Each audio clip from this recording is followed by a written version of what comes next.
Apar beni, apar buradan uzaklara.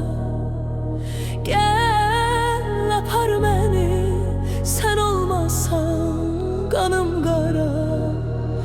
Yar sen açmasan yüreğimde derin yara. Dermanım ol, yavaş yavaş sağalt beni.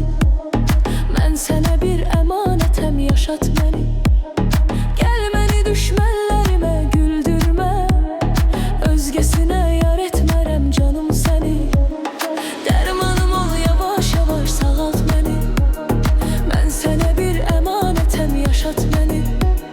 Gel beni düşmənlərimə güldürmə, özgəsinə yar etmərəm, inan səni.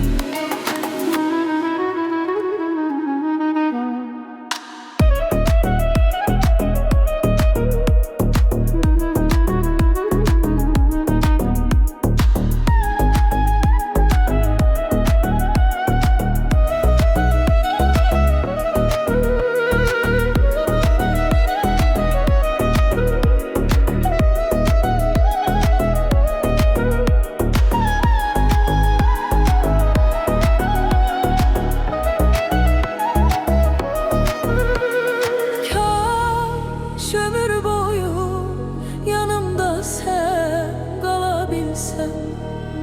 Kaş mənə bağlı, mənə sadiq olabilsən.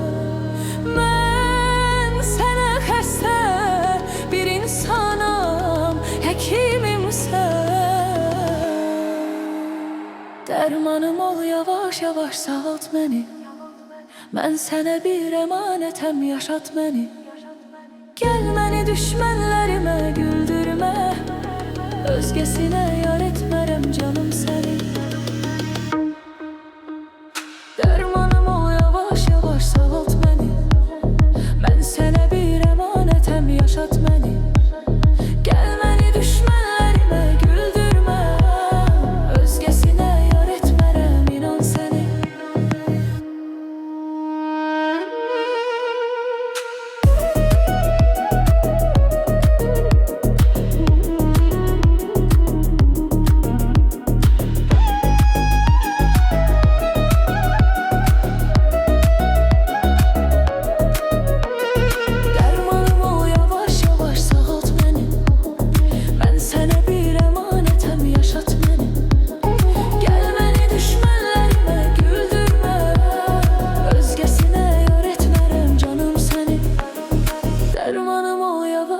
Sağalt beni.